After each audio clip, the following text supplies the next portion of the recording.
কিন্তু এই রোজা এত একটা প্রবীণ ইবাদত, আজ থেকে হাজার হাজার বছর আগের থেকে এটা দুনিয়ার মানুষ পালন করে আসে, সেই রোজা নিয়ে এখন আমরা সমাজে বিভ্রান্ত। ইফতার করতে হবে রাত্রে না সূর্যাস্তর সাথে সাথে। আল্লাহ বলছেন আতিমুস সিয়াম ইলাল লাইল। আমি তাদেরকে অনুরোধ করছি যে আপনারা এটা বলছেন ভালো কথা, এখন আপনারা আল্লাহর রাসূল রোজা রেখেছেন, সিনিয়র সাহাবীরা তারপর থেকে এই পর্যন্ত চলে আসে, তো আল্লাহর রসুল এবং সিনিয়র সাহাবীরা কীভাবে রোজাটা ইফতার করছেন সেইটা যাই না আপনারা করেন। এসেতে বড় দলিল কিছু হতে পারে? তো এখন তার জবানরা বলে কি শোনেন, যদি না মানে তো কথা বলার কোনো শেষ নেই, কথা বললে বলাই যায়, কারণ রাসূলের জীবনে তো মানুষই লিখছে। তাহলে এই যে কোরআন, এটা কি লিখছে? এটাও তো রাসূল সাহাবীদেরকে লিখতে বলছেন, 50 জনের মতো কাতেব হয়েছিল, তারা লিখেছে। তাহলে এইরকম যদি কথা বলে তাহলে সেটার কোনো সমাধান নাই। তবে যারা জানতে চায় তাদের জন্য এই কথাগুলিতে উপকার হবে, যারা জানতে চায় না তারা শুধু প্রশ্নের উপর প্রশ্ন তৈরি করবে, এটা করেই যাবে। আল্লাহ বলছেন সমস্ত জিনিস সমস্ত শীতের জোড়া জোড়া, তাহলে দিবা রাত্রি এক জোড়া, দিবা এবং রাত্রি এক জোড়া। এখন আল্লাহ বলছেন রাত পর্যন্ত রোজা রাখো। এখন রাতের ব্যাখ্যাটা আপনি জানলেই সমস্যার সমাধান। রাত কাকে বলে? চ্যানেলটি সাবস্ক্রাইব করে আমাদের সঙ্গেই থাকুন। সূরা ইয়াসিনের 23 নম্বর আয়াত থেকে আলোচনা শুরু করব ইনশাআল্লাহ। আউযু বিল্লাহি মিনাশ শাইতানির রাজীম। বিসমিল্লাহির রহমানির রহিম। ওমা লিয়া লা আ'বুদুল্লাযী ফাতারানি ওয়া ইলাইহি তুরজাউন। পিছনে আয়াতটা লক্ষ্য করুন যে ইনতাকিয়া শহরে প্রথম আল্লাহ 2 জন রসুল পাঠিয়েছিলেন, পরে তাদেরকে আরও শক্তিশালী করার জন্য 3য় রাসূল পাঠাইছিলেন। প্রথম 2 জনের নাম হলো সাদেক সুদুক, 3য় জনের নাম শামুন সফা। তো এদের এই দাওয়াতের সমর্থনে শহরের দূর প্রান্ত থেকে একটা লোক দৌড়ে আসছিল, সেই লোকটার নাম হলো হাবিব নাজ্জার। সে কাঠমিস্ত্রি ছিল। তার উক্তি এখানে আমরা এই 23 পারার শুরুর আয়াতটা, তার উক্তি ওমা লিয়া লা আ'বুদুল্লাযী, কি হয়েছে আমার যে আমি সেই আল্লাহর ইবাদত করব না, ফাতারানি যিনি আমাকে সৃষ্টি করেছেন, ওয়া ইলাইহি তুরজাউন এবং তোমরা সবাই তার দিকে প্রত্যাবর্তিত হবে, তোমাদের সবাইকে তার কাছে উপস্থিত করা হবে। সেই আল্লাহর ইবাদত আমি কেন করব না? আত্তাখিযু মিন দুনি আলিহা, আমি কি সেই আল্লাহর পরিবর্তে এমন ইলাহ গ্রহণ করতে পারি? এই ইউরিদিনির রহমান বিদুররিন, যদি রহমান আমার কোনো ক্ষতি সাধন করার ইচ্ছা করেন, লান তুগনিয়া শাফাআতুহুম শাইআ, তখন তাদের শাফাত আমার কোনো উপকারে আসবে না। ওয়ালা ইউনকিজুন, এবং তারা আমাকে মুক্ত করতে পারবে না। তো আল্লাহর পরিবর্তে তোমরা যাদের ইবাদত করো তাদের শাফাতও কোনো কাজে আসবে না এবং তারা মুক্তিও দিতে পারবে না। যদি এইরকম রব, আল্লাহকে বাদ দিয়া ইবাদত, এইরকম রবের ইবাদত আমরা কেন করব? ওই লোকটা বললেন হাবিব নাজ্জার, যদি আমি এভাবে করি, ইন্নী ইযা লাফি দালালিম মুবিন, নিশ্চয়ই আমি তখন স্পষ্ট ভুল পথে অবস্থান করব। ইন্নী আমানতু বিরাব্বিকুম ফাসমাউন, নিশ্চয়ই আমি ঈমান গ্রহণ করছি তোমাদের রবের উপরে, ফাসমাউন, তোমরা আমার কথা শোনো। হাবিব নাজ্জার এভাবে তার জাতিকে সম্বোধন করে বললেন যে আমার কথা শোনো। তো এই কথা বলার সাথে সাথেই হাবিব নাজ্জারের জাতি যারা সেখানে উপস্থিত ছিল তারা তার উপরে ঝাঁপিয়ে পড়লো এবং এমনভাবে মারপিট করলো যে হাবিব নাজ্জার ওখানে শাহাদাত বরণ করলেন। শাহাদাত গ্রহণ করার পরে আল্লাহ তাআলা তাকে যে ক্ষমা ঘোষণা করেছেন, জান্নাতি ঘোষণা করেছেন, সেই কথাটা এখানে কোরআনে বলা হয়েছে, কি লাদখুলুল জান্নাতা, তাকে বলা হলো যে তুমি জান্নাতে প্রবেশ করো। তো হাবিব নাজ্জার বলছেন কলা ইয়া লাইতা কওমি, হাবিব নাজ্জার বললেন, হায় আফসোস আমার জাতির জন্য, ইয়ালামুন, যদি তারা জানতো যে আমাকে আল্লাহ তাআলা কোন স্থান দান করেছেন। তোমরা অত্যাচার করে আমাকে মেরে ফেললে, কিন্তু আল্লাহ তাআলা আমাকে কি নিয়ামত দান করছেন এই তোমরা যদি জানতে। ইয়া লাইতা কওমি ইয়ালামুন, আফসোস যদি আমার জাতি সেটা জানতো। বেমা গফর আলী রব্বি, কি কারণে আমার রব আমাকে ক্ষমা করে দিয়েছেন। বা জালানি মিনাল মুকরামিন, এবং সম্মানিতদের অন্তর্ভুক্ত আমাকে করেছেন। আমাকে আল্লাহ ক্ষমা করেছেন, আমার জন্য আল্লাহ জান্নাত মঞ্জুর করেছেন এবং সম্মানিতদের অন্তর্ভুক্ত আমাকে করেছেন। এই বিষয়গুলি যদি আমার জাতি জানতো, এই বলে তিনি আফসোস করলেন। তো হাবিব নাজ্জারকে ওরা অত্যাচার করে ওখানেই ওই মজলিসে মেরে ফেললো। এখন পরিণামটা তার হলো যে সে জান্নাতি, এই খবরটা তিনি জানাই দিলেন। আর এদিকে অন্য খবর শোনেন, আল্লাহ বলেন, অমা আনজালনা আলা কওমিহি মিন বাদি মিন জুনদি মিনাস সামাই মা কুন্না মুনজিলিন। আল্লাহ বলেন, তার ধ্বংসের পরে, তাকে হত্যা করার পরে আমি ওই জাতির উপরে আকাশ থেকে কোনো বাহিনী নাজেল করি নাই। প্রতিশোধ গ্রহণ করার জন্য আকাশ থেকে আমি কোনো বাহিনী নাজেল করি নাই। অমা কুন্না মুনজিলিন, এবং ছিলাম না আমি আকাশ থেকে অবতরণকারী। আকাশ থেকে বাহিনী পাঠাবো এমন আমি মনে করি নাই। ইনকারাতিল্লা সাইয়াতাম ওয়াহিদা, শুধুমাত্র একটি বিকট শব্দ, শুধুমাত্র একটা বিকট শব্দ তাদের জন্য যথেষ্ট ছিল। আমি আকাশ থেকে কোনো বাহিনী নাজেল করবো এটার কোনো প্রয়োজন ছিল না। ফায়জাম খামিদুন, মুহূর্তের মধ্যে তারা নির্বাপিত। খামিদুন মানে ঠান্ডা হয়ে যাওয়া, চুপচাপ ঠান্ডা, আর তাদের মধ্যে নড়চড় কোনো হরকত নাই। জিবরিল আমিন একটা চিৎকার করেছে, তারা সবাই বুক ফেটে সব মৃত্যুবরণ করেছে। আল্লাহ বলেন, মুহূর্তের মধ্যে একটা ধ্বনি, একটা শব্দ, একটা বিগ ব্যাং, একটা আওয়াজের মাধ্যমেই তারা খামিদুন, নির্বাপিত আগুনের মতো, এক্সটিংগুইশড ফায়ার, নির্বাপিত আগুনের মতো তারা ঠান্ডা হয়ে গেল। তাদের মধ্যে আর কোনো নড়চড়, কোনো হরকত পাওয়া গেল না। তো আল্লাহ তাআলা এই ঘটনাটা আমাদেরকে এখানে জানালেন যে হাবিবে নাজ্জার ওই তিনজন রাসূলের সমর্থনে জাতির কাছে আসছিলেন এবং তাকে তারা অত্যাচার করে হত্যা করে ফেলল। এর ফলে হাবিবে নাজ্জারকে আল্লাহ জান্নাত দান করেছেন, ক্ষমা করেছেন, সম্মানিতদের অন্তর্ভুক্ত করেছেন এবং ওই জাতিকে আল্লাহ তাআলা একটা বিকট শব্দের মাধ্যমে তাদেরকে আল্লাহ ধ্বংস করে দিয়েছেন।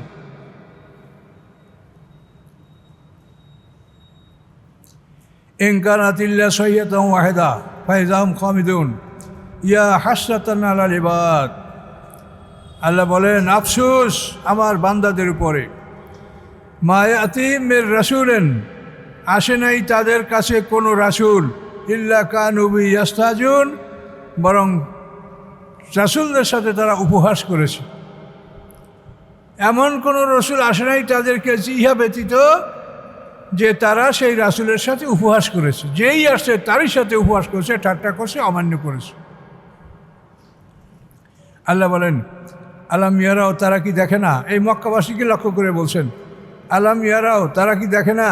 কাম আহলাকনা কাবলাহুম মিনাল কুরুন, যে তাদের পূর্বে আমি কত জাতি ধ্বংস করেছি। এই মক্কাবাসীদের আগে আমি কত জাতি ধ্বংস করেছি। ফিরাউন, নমরুদ, আদ, সামুদ, কওমে লূত, কত জাতি। আল্লাহ বলেন, তারা কি দেখে না? কাম আহলাকনা কাবলাহুম মিনাল কুরুন, তাদের পূর্বে আমি কত জাতি আমি ধ্বংস করেছি। মক্কাবাসীদের ব্যবসা, তারা গ্রীষ্মকালে সিরিয়ায় ব্যবসা করত, শীতকালে ইয়েমেনে। তো এই মক্কাবাসীরা যখন সিরিয়ায় যেত, প্রতিমধ্যে তারা সামুদ জাতির ধ্বংসাবশেষ দেখতে পেত এবং লূত সম্প্রদায়ের ধ্বংসাবশেষ তাদের রাস্তায় তারা দেখতে পেত। এই জন্য আল্লাহ বলেন, তারা কি দেখে না? তারা কি দেখে না কত জাতি আমি তাদের পূর্বে ধ্বংস করেছি। আন্নাহুম ইলাইহিম লা ইয়ারজিউন, নিশ্চয়ই তারা আর কোনোদিন তাদের কাছে ফিরে আসবে না। যাদেরকে আমি ধ্বংস করেছি তাদেরকে আমি বরজাকে রেখেছি, হাসরের ময়দানে বিচার হবে, তারপর তারা আপন ঠিকানায় যাবে, কিন্তু এদের কাছে পৃথিবীতে আর ফিরে আসবে না। ওয়াইন কুল্লুল লাম্মা জামিউল লাদাইনা মুহদারুন, বরং তাদের প্রত্যেকেই বরং তাদের প্রত্যেকেই এমন যে তাদেরকে আমার কাছে উপস্থিত করা হবে। পৃথিবীতে ফিরে আসবে না, কিন্তু তাদেরকে আমি সবাইকে সংরক্ষণ করে রেখেছি, তাদের সবাইকে আমার কাছে উপস্থিত করা হবে, বিচারের মাঠে উপস্থিত হবে, কেউ অনুপস্থিত থাকতে পারবে না। আল্লাহ তাআলা তার নিদর্শন বয়ান করছেন। ও আয়াতুল্লাহম, তাদের জন্য নিদর্শন। আল আরদুল মাইতাত, একটা মৃত জমিন। মৃত জমিন মানে যে জমিনটা শুষ্ক, কোনো গাছপালা জন্মানোর কোনো ক্ষমতা রাখে না, ঊষর জমিন, শুষ্ক জমিন। আল্লাহ বলে তাদের জন্য নিদর্শন একটি শুষ্ক জমিন। আহিয়াইনাহা, বৃষ্টির মাধ্যমে সেই জমিনটাকে আমি সঞ্জীবিত করি। ও আখরাজনা মিনহা হাব্বা, এবং সেই জমিন থেকে আমি দানা উৎপন্ন করি। ফামিনহু ইয়াকুলুন, এবং এই শস্য দানা হতে তারা খাদ্য গ্রহণ করে। এটা আল্লাহর একটা কুদরত আর নিদর্শন। এই মাটি দেখা এখন শুকিয়ে গেছে, কোনো উৎপাদন করার ক্ষমতা নাই, কিন্তু যখন আল্লাহ তাআলা বৃষ্টি বসাবেন তখন এই মাটি আর এরকম থাকবে না, দেখবেন সব সবুজ সবুজ রং ধারণ করেছে। ওয়া জাআলনা ফিহা জান্নাতাম মিন নাখিল, এবং এই জমিনে আমি সৃষ্টি করেছি তাদের জন্য বাগান, খেজুরের বাগান সৃষ্টি করেছি। খেজুর পৃথিবীর সবচেয়ে উৎকৃষ্ট এবং ভিটামিন জাতীয় খাদ্য। একটা খেজুরকে একটা মানুষ সারাদিন কাটাতে পারে, ক্লান্তি আসবে না। খেজুরকে মানুষ যুদ্ধ করতে পারে, ক্লান্তি আসে না, দারুণ খাবার। তা আল্লাহ বলেন ওয়াজআলনা ফিহা জান্নাতাম মিন নাখিল, আমি ওই পৃথিবীতে তাদের জন্য খেজুরের বাগান সৃষ্টি করেছি। ও আনাব, এবং আঙ্গুরের বাগান সৃষ্টি করেছি। ও ফাজ্জারনা ফিহা মিনাল উয়ুন, এবং ওই জমিনের মধ্যে আমি তাদের জন্য নহর প্রবাহিত করেছি, পানির ঝর্ণা প্রবাহিত করেছি। লিয়াকুলু মিন সামারিহি, যাতে তারা ওই জমিনের ফল উপভোগ করতে পারে, খেতে পারে। আল্লাহ বলেন ওমা আমিলাতু আইদিহিম, এগুলি তাদের হাত তৈয়ার করে নাই। কোনো মানুষের হাত দ্বারা কোনো মানুষ এগুলি তৈয়ার করে নাই। এই জমিনে তৈয়ার করে নাই, গাছপালাও তৈয়ার করে নাই, এই ফসলগুলিও কোনো মানুষ তাদের হাত দ্বারা তৈয়ার করে নাই। আফালা ইয়াশকুরুন, তারপরেও কি তারা কৃতজ্ঞতা জ্ঞাপন করবে না যে আল্লাহ তাআলা আমাদের জন্য এই নিয়ামত সৃষ্টি করেছেন। সুবহানাল্লাযী খালাকাল আজওয়াজা কুল্লাহা, পবিত্রতা সেই আল্লাহ যিনি সমস্ত সৃষ্টিকে জোড়া জোড়া সৃষ্টি করেছেন। আল্লাহর সমস্ত সৃষ্টি জোড়া জোড়া, আকাশ পৃথিবী এক জোড়া, চন্দ্র সূর্য এক জোড়া, ফেরেশতা আল্লাহর মানে যে রাসূল এক জোড়া, আসমানের রাসূল জিবরিল আমিন, পৃথিবীর রাসূল মুহাম্মদ সাল্লাল্লাহু আলাইহি সাল্লাম, রাস্তা এক জোড়া, সিরাতাল মুস্তাকিম সিরাতাদ দাল্লিন, শয়তান এক জোড়া, ইবলিস শয়তান, মানুষ শয়তান এবং জিন শয়তান। এভাবে আল্লাহর সমস্ত সৃষ্টিগুলি জোড়া জোড়া। তো আল্লাহ বলেন পবিত্রতা সেই আল্লাহর যিনি সব কিছুকে জোড়ায় জোড়ায় সৃষ্টি করেছেন।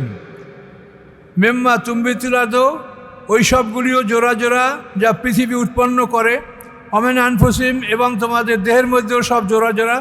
অমিম্মা লা ইয়ালামুন, এবং এমন সব কিছুর মধ্যে তিনি জোড়া সৃষ্টি করেছেন যা তোমরা জানো না। আমাদের দেহ জোড়া জোড়া দেখেন, এক জোড়া হাত, এক জোড়া পা, এক জোড়া কান, এক জোড়া নাক, এক জোড়া চক্ষু, এক জোড়া ফুসফুস, এক জোড়া কিডনি, দেখে সব জোড়া জোড়া। আল্লাহ শুধু একা বেজোড়। কুল হুয়াল্লাহু আহাদ, বলো আল্লাহ এক। এই আল্লাহ এক, এছাড়া সব সৃষ্টি তার জোড়া জোড়া। আর আল্লাহ বলেন এমন অনেক কিছু আছে যা তোমরা জানো না, সেগুলো জোড়া জোড়া। এই জোড়াকে কেন্দ্র করে আমি একটা কথা আপনাকে বলতে চাচ্ছি। এই যে আমরা রোজার মাস পার করছি, এখন এই রোজা এমন একটা ইবাদত যেটা আল্লাহ রসুল মদিনায় হিজরত করার পরপরই তিনি রোজা পালন করেছেন, ঈদুল ফিতর সালাত আদায় করেছেন। কিন্তু এই রোজা এত একটা প্রবীণ ইবাদত, আজ থেকে হাজার হাজার বছর আগের থেকে এটা দুনিয়ার মানুষ পালন করে আসে। সেই রোজা নিয়ে এখন আমরা সমাজে বিভ্রান্ত। ইফতার করতে হবে রাত্রে না সূর্যাস্তর সাথে সাথে। আল্লাহ বলছেন আতিমুস সিয়াম ইলাল লাইল। আমি তাদেরকে অনুরোধ করছি যে আপনারা এটা বলছেন ভালো কথা, এখন আপনারা আল্লাহর রাসূল রোজা রেখেছেন, সিনিয়র সাহাবীরা তারপর থেকে এই পর্যন্ত চলে আসে। তো আল্লাহর রসুল এবং সিনিয়র সাহাবীরা কীভাবে রোজাটা ইফতার করছেন সেইটা জানি না আপনারা করেন। এর সাথে বড় দলিল কিছু হতে পারে? তো এখন তার জবানরা বলে কি, শোনেন, যদি না মানে তো কথা বলার কোনো শেষ নেই, কথা বললে বলাই যায়, কারণ রাসূলের জীবনী তো মানুষই লিখছে। তাহলে এই যে কোরআন, এটা কি লিখছে? এটাও তো রাসূল সাহাবীদেরকে লিখতে বলছেন, 50 জনের মতো কাতেব হয়েছিল, তারা লিখেছে। তাহলে এইরকম যদি কথা বলে তাহলে সেটার কোনো সমাধান নাই। তবে যারা জানতে চায় তাদের জন্য এই কথাগুলিতে উপকার হবে, যারা জানতে চায় না তারা শুধু প্রশ্নের উপর প্রশ্ন তৈরি করবে, এটা করেই যাবে। আল্লাহ বলছেন সমস্ত জিনিস, সমস্ত শীতের জোড়া জোড়া, তাহলে দিবা রাত্রি এক জোড়া, দিবা এবং রাত্রি এক জোড়া। এখন আল্লাহ বলছেন রাত পর্যন্ত রোজা রাখো। এখন রাতের ব্যাখ্যাটা আপনি জানলেই সমস্যার সমাধান। রাত কাকে বলে? সূর্যাস্তর পর, অস্ত মানে আমরা চোখে দেখি না তাই অস্ত বলি, সূর্য আমাদের চোখের আড়াল হয়। আমরা যখন ইফতার করি, মাগরিব পড়ি, তখন তো সৌদি আরবে 2 ঘন্টা বেলা থাকে, মরক্কোতে আরও বেশি থাকে। তাহলে সূর্য তো অস্ত যায় না, সূর্য আমাদের চোখের আড়াল হয়। এই পৃথিবীর যে সমতল ভূমি, round level of the earth, এই পৃথিবীর একটা সমান্তরাল অবস্থান, এটার থেকে যদি সূর্য নিচে চলে যায় তখন আমরা মনে করব সূর্য ডুবেছে। এখন আমাদের এই গাছপালা আছে, পাহাড় পর্বত আছে, এতে যে আমরা সূর্যকে দেখতে না পাইলেই আমরা আজান দিয়ে রোজা করবো, ইফতার করবো, এটা তো না। সূর্য পৃথিবীর নিম্নাংশে চলে গেছে কিনা, চোখের আড়াল হয়েছে কিনা নিশ্চিতভাবে, যেটা বর্তমান যুগে মিডিয়ায় যারা আমাদেরকে ইফতারি টাইম, সেহরির টাইম বলে, তারা আশা করি এটা নির্ভুল এবং দেখে শুনেই তারা এটা বলে, এটা ঠিক আছে। তাহলে সূর্যাস্ত আমাদের চোখের আড়াল হলেই সূর্যাস্ত। আমাদের এই মহাদেশের লোক, আমরা যখন দেখি যে আটলান্টিক মহাসাগরের ঘোলা পানিতে সূর্য ডুবে, তখন আমেরিকা দেখে যে তাদের ভোরের সূর্য উদয় হয়। এরপরে ওই সূর্য উদয় হয়ে আমেরিকার উপর থেকে যখন প্রশান্ত মহাসাগরে ওই সূর্য ডোবে, তখন জাপানিরা দেখে তাদের ভোরের সূর্য উদয় হয়। তা সূর্য ডুবলো কোথায়? সূর্য আমাদের চোখের আড়াল হয়। এখন এই সূর্য চোখের আড়াল হওয়ার পরে আমরা যে সময়টা, তো সূর্য আমরা দেখতে পাচ্ছি না, এখন আমাদের রাত অর্থাৎ অন্ধকার হতে 40 থেকে 45 মিনিট সময় লাগে, এর আগে আলোকিত থাকে, যেটাকে গোধূলি বলে, মানে টুইলিট, মানে গোধূলি, যেটা আলো আর কি, সূর্য অস্ত থেকে শফক, যে একটা লাল রং, এটা দূরীভূত হওয়া, তারপর সাদা আলো প্রকাশ পেয়ে অন্ধকার হওয়া, এই সময়টা, এটাকে সন্ধ্যা বলা হয়েছে। বেল গুদুব বেল আসাল, সকাল সন্ধ্যা, এটাকে সন্ধ্যা বলা হয়েছে। এখন এই সন্ধ্যাটা, এইটা কি রাতের অংশ না দিনের অংশ, এইটা আপনাকে ভালো করে নিজ জ্ঞানে বুঝে নিতে হবে। যে এই সময়টা সূর্য চোখের আড়াল হলো, এখনও অন্ধকার হয় নাই, এই সময়টুকু একে সন্ধ্যা, মাগরিব, গোধূলি লগ্ন, যেটা আপনি বলেন, তো এই সময়টা কি দিনের অংশ না রাতের অংশ? এইটা যদি রাতের অংশ হয় তাহলে সূর্য চোখের আড়াল হয়ে আপনি ইফতার করতে পারছেন। আর যদি এটা দিনের অংশ হয় তাহলে আপনি ইফতার করবেন না, অপেক্ষা করবেন যে অন্ধকার হোক। এইটাই হলো আপনার জানার বিষয়, যে আসলে এই সময়টা, সন্ধ্যা কিন্তু দিন অথবা রাতের একটা অংশ, এটা আলাদা সৃষ্টি নয়, সৃষ্টি কিন্তু ওইটার অংশ, আলাদা না। সন্ধ্যা, ফজর এবং মাগরিব, সকাল এবং মানে সন্ধ্যা এবং শোবে সাদেক, এই দুটা কিন্তু এই শোবে সাদেক থেকে অন্ধকার থাকে, কিন্তু এটা দিনের অংশ। আবার সূর্যাস্ত যাওয়ার পরে আলোকিত থাকে, এটা রাতের অংশ। এই দুইটা আলাদা না। যদি আলাদা থাকে তাহলে একজোড়া সন্ধ্যা, একজোড়া সকাল থাকতো, তা তো নাই। কাজে এটা মানে মাগরিব, এটা রাতের অংশ, আর শোবে সাদেক থেকে সূর্যোদয় পর্যন্ত এটা দিনের অংশ। এই জন্য শোবে সাদেকের পরে খানাকে রোজা হবে না। এই বিষয়টা সামান্য মানে এটা একটু চিন্তা করলেই বোঝা যায়। কিন্তু এই নিয়ে পৃথিবীতে এমন তোলপাড় শুরু হয়ে গেছে, একদম জোর ফতুয়া আরম্ভ হয়ে গেছে, এই রোজারা নষ্ট করলো। আল্লাহ বলছে রাত পর্যন্ত রোজা রাখতে। আর রাত পর্যন্ত রোজা রাখতে বলছেন, তো রাত কখন হয় সেটা তো আপনি বলবেন।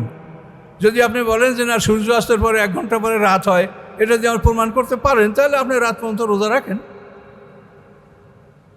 যদি আপনি মনে করেন যে শোবে সাদেকের দিন হয় না, শোবে সাদেকের 1 ঘন্টা 25 মিনিট সূর্য দেখা যায়, তো এই 1 ঘন্টা 25 মিনিট তো দিন না, সূর্য দেখা যায় না, এটা যদি আপনি রাতের অংশ মনে করে খান, এই সময় খানা খান, তা আপনার রোজা হবে? তাহলে এই বিষয়গুলি আমরা কি করতে পারি বলেন? আপনার রোজার জন্য আপনি দায়ী, কষ্ট করে রোজা রাখছেন, কাজে আপনার রোজা যাতে ভালো হয় সেভাবে আপনি করেন, কিন্তু আপনার জ্ঞানকে কাজে লাগান। আমাদের কাজ হলো একটা সত্যকে উদ্ঘাটন করে দেওয়া। আমি আপনাকে বলবো না যে আপনি রোজা এখন ইফতার করবেন না, তখন করবেন। আমার আইনের কথা আমি বলছি, আপনারা বুঝে শুনে করেন। কাজেই এটা হচ্ছে কি যে আমরা বর্তমান যুগে আমরা মানে আল্লাহর কথাটাকে পুরোপুরি মানি না। রাসূলের আনুগত্য যে আমাদের জীবনের প্রতিটি পদক্ষেপে, প্রত্যেকটা শ্বাস নিঃশ্বাসে, চলাফেরা, ওঠা বসায়, যে সার্বিক অবস্থায় রাসূলকে স্মরণ করতে হবে। আতিউল্লাহ আতিউর রাসূলা, এই রাসূলের আনুগত্য এটা আমরা যদি করতে না চাই আর বলি আমাদের কাছে কোরআন আছে, এই কোরআনে যা আছে রাসূল তো তাই করছেন, তাহলে আপনার অর্থ হলো যে আপনি যা বলেন কোরআন রাসূল তাই বুঝেছে, আপনার সাথে সে বেশি আর বোঝে নাই। কি এটা হয় না প্রমাণ? যদি বলি যে রসুল কী করছে দেখেন, ঠিক আছে, কোরআনে যা আছে রাসূল তো তাই করছে, তাহলে আপনি কোরআন থেকে যা বুঝেছেন আপনি মনে করেন রাসূল তাই বুঝেছে। আপনি এইটা বুঝবেন না, রাসূল যা বুঝেছে সেইটা আপনি জানবেন। তিনি ওস্তাদ এবং তিনি শিক্ষা গ্রহণ করছেন স্বয়ং আল্লাহর পক্ষ থেকে, এবং স্বয়ং আল্লাহ তাআলা বলেছেন সুম্মা ইন্না আলাইনা বায়ানা, যে আমি কোরআন নাজেল করলাম, এরপর এই কোরআনটা বর্ণনা করে দেওয়ার দায়িত্ব আমার, আল্লাহ নিজে বলেছেন। তা আপনি তার কাছ থেকে ব্যাখ্যা শুনবেন না, আপনি নিজে যা বলছেন আপনি মনে করেন যে কোরআনে যাচ্ছে এইটাই তো রসুল মানছে, তাহলে আপনি যা বলছেন রাসূল তাই বুঝেছে, আপনার সাথে সে বেশি কিছু বুঝে না, এইটা মনে করেন আপনি। কাজে এগুলো দেখেন আপনাদের চিন্তা ঠিক না ভুল। হেদায়েতের মালিক আল্লাহ, আমাদের কাজ হচ্ছে কোরআনের সত্যকে উদ্ঘাটন করে দেওয়া। কাজেই আমি আশা করি আমাদের সমাজে বহু বড় বড় ব্যাপার আছে, ফাংশন আছে, যেগুলো আমরা উপেক্ষা করে চলছি, অথচ একটা নিষ্প্রয়োজন, যেটা হাজার হাজার বছর থেকে একটা চালু হয়ে আসে একটা ইবাদত, রোজা, নামাজ, হজ, জাকাত, কি নতুন কিছু? এগুলো নিয়ে আপনারা এখন নামাজের মশলা বাইর করে, রোজার মশলা বাইর করে, মানে সব সন্দেহ সৃষ্টি করে মানুষ যে যা ইবাদত করে সবারকে আপনারা নড়বড়ে করে দিচ্ছেন। এটা সম্বন্ধে কোরআনে আল্লাহ বলেছেন ওয়ালা তুফসিদু ফিল আরদি বা'দা ইসলাহিহা, আল্লাহ বলেন এই পৃথিবীকে সুসংহত করার পরে তোমরা তার মধ্যে ফাসাদ করিও না। এটা ফাসাদ। এগুলি সব সুসংহতভাবে প্রতিষ্ঠিত প্রমাণিত ইবাদত বন্দেগী, যেভাবে এটা সারা দুনিয়ার মানুষ করছে, করে আসছে। আমারও তো বয়স কম হয় নাই, আপনারা হয়তো আমার সাথে কেউ বড়ো ছোটো আসেন, কিন্তু এগুলি কিন্তু আমরা আগে কোনোদিনই শুনি নাই। এই রোজা করার এই মশলা, নামাজের এই নতুন মশলা, এগুলো আমরা আগে কোনোদিন শুনি নাই। মোনাজাতের মশলা, এগুলি সব এখন এমনভাবে বের হয়েছে যে মানুষ এগুলি নিয়ে বিভ্রান্তির মধ্যে পড়ছে। কাজেই এখন এটা দজ্জালের যুগ, ফেতনার যুগ, কিয়ামতের অত্যন্ত নিকটতম সময়। এই সময় নানা রকমের ফেতনা ফাসাদ পৃথিবীতে উদয় হবে। আপনাদেরকে আমি একটাই কথা বলতে পারি যে কোরআনকে আপনারা ভালো করে বুঝে নেওয়ার চেষ্টা করেন, তাহলেই মোটামুটি আপনি অনেকটা ভালো পথ পাবেন। কোরআন বোঝার ক্ষেত্রে আপনি ভালো আলেমদের সাথে যোগাযোগ রাখেন, যেখান থেকে বোঝেন না সেখান থেকে তাদের সাথে জিজ্ঞাসা করে বুঝে নেওয়ার চেষ্টা করেন। এভাবে হলেই আশা করি অনেকটা ভালো থাকা যাবে। খুবই কঠিন সময় আমাদের পার হচ্ছে। আমি এগুলি নিয়ে একটা আলোচনা তৈরি করব ইনশাল্লাহ, যে কোরআনের কোন কোন জায়গায় মানুষেরা ভুল করছে, এগুলো একটা আলোচনা করার আমি আজকে নিয়ত করছি। যদি দোয়া করেন আল্লাহ তৌফিক দিলে আমি এটা সিরিয়ালি এর একটা আলোচনা ধারাবাহিকতা, যে কোরআনের মধ্য থেকে এই যারা বলে আমরা কোরআন প্রচার করছি, তারা কী কী ভুলগুলি করতে চাচ্ছে সেগুলি জানিয়ে দেওয়া আমার কর্তব্য। পালনকে করবে কি না করবে সেটা দেখার আমার দায়িত্ব না, সেটা আল্লাহ দেখবে, কিন্তু সঠিকভাবে কোরআনটা প্রচার করার দায়িত্ব আমার, যতদূর সম্ভব আমি চেষ্টা করবো ইনশাল্লাহ।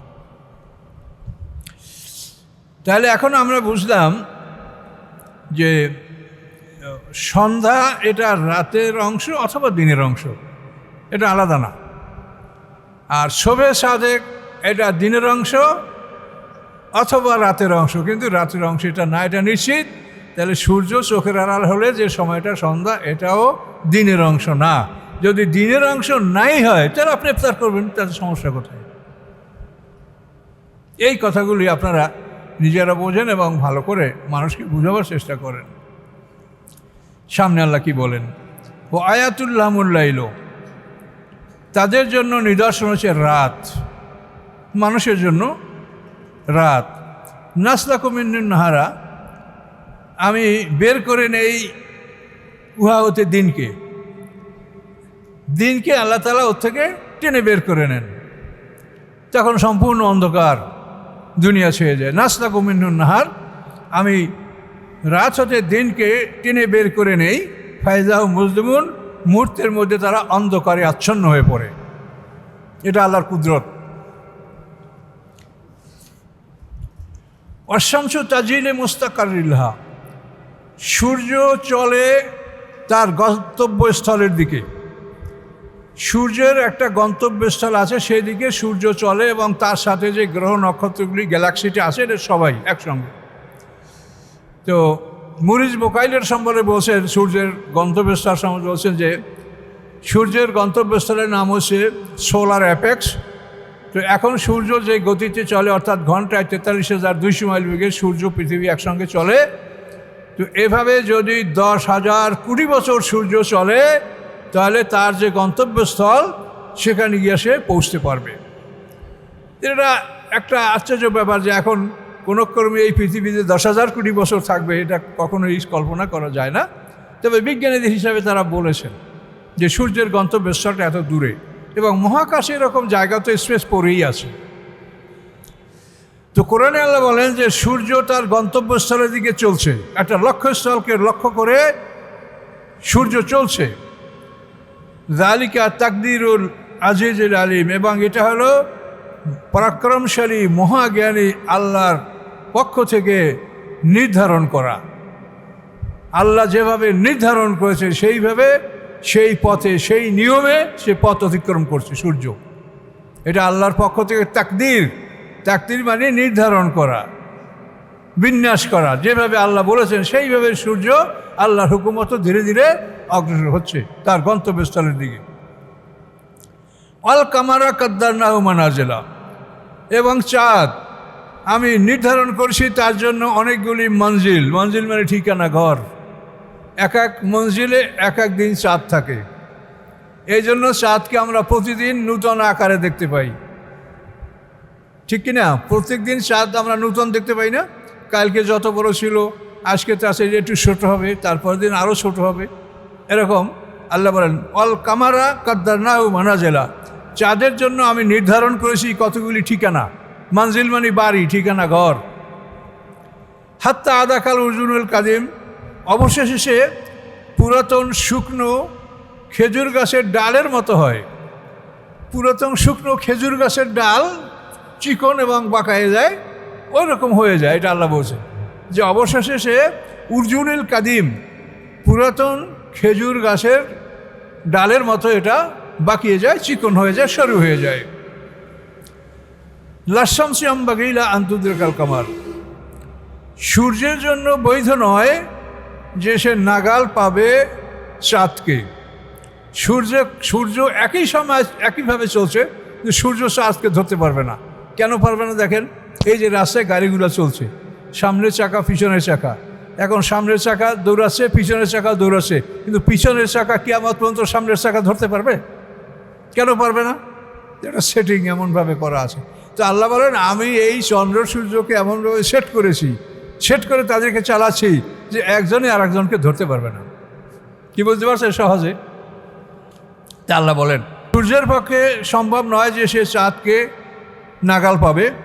ওয়ালাল লাইলু সাবিকুন নাহার, এবং রাত কখনো দিনকে ওভারটেক করতে পারে না। ওভারটেক মানে একটা গাড়ি পিছু ফেলে আর একটা গাড়ি উঠে যাওয়া। এইভাবে আল্লাহ বলছেন যে দিবারাত্রি যেভাবে আমি সেট করেছি ওভাবেই চলতে হবে। এই জন্য রাত কখনো দিনকে ওভারটেক করতে পারবে না, দিনকে অতিক্রম করে চলে যেতে পারবে না। এই নিয়মেই তারা চলবে। অকল্যাণ ফি ফালাকে ইয়াসবাহুন, এবং সবাই তারা একই আকাশে সাঁতার কেটে বেড়াচ্ছে। সাবুন মানে সাঁতার কাটা, সবাই আকাশে সাঁতার কেটে বেড়াচ্ছে। মানে এই যে চন্দ্র, সূর্য, গ্রহ, নক্ষত্র, মহাকাশ আমরা দেখছি, এগুলি শুধু তাদের গতির উপরে, হাওয়ার উপরে সাঁতার কেটে বেড়াচ্ছে। মানে এত গতি যে গতির কারণে ও পড়ে যাচ্ছে না। আপনি যদি একটা ঢিল, একটা পাথর নিক্ষেপ করেন, যে যতক্ষণ পর্যন্ত ওটার পিছনে আপনার গতি থাকবে ওটা নিচে পড়বে না, গতি শেষ হয়ে গেলে, ফোর্স শেষ হয়ে গেলে টপ করে পড়ে যাবে। তো এই চন্দ্র, সূর্য, গ্রহ, নক্ষত্র, মহাবিশ্বে আল্লাহ যা কিছু আমাদের সৃষ্টি করেছে আমার জন্য আমরা দেখতে পাচ্ছি, এগুলি সব মহাশূন্যে এই চলন্ত গতিশীল হওয়ার কারণে এগুলি মহাশূন্যে ভেসে বেড়াচ্ছে। এবং এমন একটা চুম্বক সিস্টেম এদেরকে সেট করা হয়েছে যে ওই গাড়ির পিছনের চাকা কোনোদিন সামনের চাকা ধরতে পারে না, ওই রকম এদেরকে একটা চুম্বক সিস্টেমের মাধ্যমে এভাবে সাজাই রাখা হয়েছে যে এরা কোনোদিন ওই নিজের স্থান অতিক্রম করতে পারে না। চলে ঠিকই, কিন্তু যথাস্থানে বসেই চলে। আল্লাহ বলেন, ও আয়াতুল্লাহম, তাদের জন্য আর একটা নিদর্শন, আন্না হামালনা যুররিয়াতাহুম ফিল ফুলকিল বাসুন, নিচে আমি তাদের সন্তানদেরকে বহন করছি বোঝাই নৌকায়। তাদের সন্তান অর্থাৎ আদম আলাইহিস সালাম থেকে আজ পর্যন্ত সবাই আমরা সন্তান। আমি আমার বাবার সন্তান, আমার বাবা আমার দাদার সন্তান, দাদা তাহলে সন্তানই তো আমরা সব, এই জন্য যুররিয়াত বলে সন্তান। আল্লাহ বলেন, আমি তাদের সন্তানদেরকে ভরা নৌকায় আমি তাদেরকে বহন করছি। ওয়াখালাকনা লাহুম মিন মিসলি মা ইয়ারকাবুন, এবং আমি সৃষ্টি করছি তাদের জন্য নৌকার অনুরূপ, নৌকা সাদৃশ্য এমন কিছু যা উপরে তারা সওয়ার হচ্ছে। তাই নৌকার সাদৃশ্য স্থলভাগের যানবাহন, নৌকায় বড় বড় জাহাজ, স্টিমার। আল্লাহ বলেন, এর সাদৃশ্য আমি অনেক কিছু সৃষ্টি করছি যেগুলিতে তারা আরোহণ করে, চলাফেরা করে। আল্লাহ বলেন, ওয়াইন নাশা নুগরিকুহুম, আমি ইচ্ছা করলে তাদেরকে আমি ডুবিয়ে দিতে পারতাম। যদি আমি ডুবিয়ে দিতাম, ফালা শারিকা লাহুম, তাদেরকে কোনো সাহায্যকারী তাদের জন্য ছিল না। আল্লাহ ডুবিয়ে দিলে তাকে রক্ষা করার কোনো সাহায্যকারী থাকে না। ওয়ালা হুম ইউনকাজুন, এবং তাদেরকে কেউ মুক্ত করতেও পারবে না। আল্লাহ যদি ডুবায় মুক্ত করতে পারবে? ফেরাউনের 10,60,000 বাহিনী, এরা তো সবই বড় বড় মানুষ, এরা তো সবাই সাঁতার জানারই কথা। তারা তো, তাদের দেশে তো নদী আছে, নীলনদ তো মিশরের এপার ওপার দুই পারে, এর মাঝখানে নীলনদ। তাহলে এই লোকগুলি যে সাঁতার জানে না তা তো হতে পারে না। যে দেশে নদী নাই সে দেশের লোকের ভাবে কল্পনা করা যেতে পারে। কাজে এই সৈনিকদের তো সব ধরনের প্রশিক্ষণ থাকে। কাজে 10,60,000 বাহিনী ফেরাউনের ডুবে মারা গেল। তো আল্লাহ বলেন যে আমি যদি ডুবাইয়া দেই তো তাকে কেউ রক্ষা করতে পারে না, তাকে কেউ উদ্ধার করতে পারে না। সাঁতার কাটা জানা মানুষ দেখেন পানিতে ডুবে মারা যায়। ভালো সাঁতার কাটতে জানে বলে সাহস করে নদীতে নেমেছে, উঠতে আর পারে না। এরকম বহু ঘটনা তো আপনার চোখের সামনে দেখতে পাচ্ছেন। যে সাঁতার জানে না সে কি নদীতে নামে? সে তো নামে না। ও জানে সাঁতার, কিন্তু আর এমন একটা অবস্থা আল্লাহ সৃষ্টি করে দেয় যে পানির মধ্যে সে উল্টে যায়, আর কিন্তু ভুট হতে আর পারে না। পানির মধ্যে নামার পরে সে শীত হয়ে যায়, কিন্তু ভুট না হইতে পারলে সাঁতার করতে পারে না। আল্লাহ বলেন, ইল্লা রাহমাতাম মিন্না, এই যে মানুষকে ভরা বোঝাই নৌকায় বহন করা, যানবাহনে তাদেরকে বহন করা, ইল্লা রাহমাতাম মিন্না, এটা আমার পক্ষ থেকে একটা রহমত। ও মাতানিল হিন, এবং নির্ধারিত একটা সময়ের জন্য তাদেরকে ভোগ বিলাস দান। আমি নির্ধারিত সময় পর্যন্ত তাদেরকে ভোগ বিলাস দান করব, এই জন্য আমি তাদেরকে বাঁচিয়ে রাখছি। ওয়াইযা কিলা ইত্তাকু মা বাইনা আইদিকুম ওয়া খালফাকুম, যখন তাদেরকে বলা হয় সাবধান হও উহা হতে যা তোমাদের সামনে আছে, যা তোমাদের পিছনে আছে। সামনে আছে আমাদের বিচার, জান্নাত জাহান্নাম। এক কথায় আমাদের সামনে বিচার, জান্নাত জাহান্নাম, আর পিছনে আমরা দুনিয়ায় যা করছি এটাই পিছনে। আমি কথা বলছি, বলার সাথে সাথে অতীত হয়ে গেল, বর্তমান বলতে কিছু নাই। আমরা বর্তমান কাল গ্রামারে খাড়া করছি প্রেজেন্ট টেন্স, কিন্তু বর্তমান বলতে আসলে কিছু নাই। এই আমি যে কথাগুলো বলছি বলার পরে কিগুলো বর্তমান থাকছে? সাথে সাথে অতীত হয়ে গেল। এই জন্য আল্লাহ বলেন অতীত বর্তমান পৃথিবীর তোমার সামনে আছে, তোমার জান্নাত জাহান্নামের বিশাল জীবন, এবং তোমার খালফাও মানে তোমার পিছনে, অর্থাৎ যেগুলি তুমি করে যাচ্ছ এগুলি তোমার সব পিছন। এগুলি সম্পর্কে তুমি সতর্ক হও যে তুমি কি করছো, তোমার সামনে কি আছে এবং পৃথিবীতে তুমি কি করছো এটা তুমি দেখো, এটার ব্যাপারে তুমি সাবধান হও, ভয় করো। আল্লাহ বলেন, ওমা তাতিহিম মিন আয়াতিন মিন আয়াতি রাব্বিহিম ইল্লা কানু আনহা মুরিদিন। আল্লাহ বলেন, যখনই তাদের কাছে নিদর্শনের মধ্যে হতে কোনো নিদর্শন আসে রবের পক্ষ থেকে, তো তারা উহা থেকে ফিরে যায়। এই নিদর্শনগুলি তারা মানে না, বিশ্বাস করে না। আল্লাহ রসুল চাঁদকে দ্বিখণ্ডিত করে দেখালেন, তাও তারা মানল না। কোনো নিদর্শনেই তারা মানছে না। কোরআন এত বড় নিদর্শন যে তোমরা সারা দুনিয়ার মোর্শেকরা জিন ইনসান একত্রিত হয়ে কাউসারের মতো একটা সূরা রচনা করতে পারলে না, কিন্তু তারপরও তারা কোরআনের কাছে আত্মসমর্পণ করল না।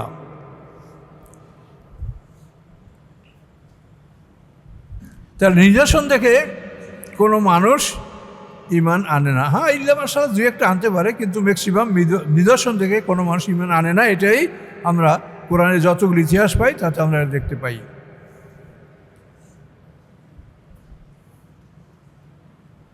রুকু দূরে আছে, তাহলে আমরা এখানেই থেমে যাই। হুজুর চলে আসেন।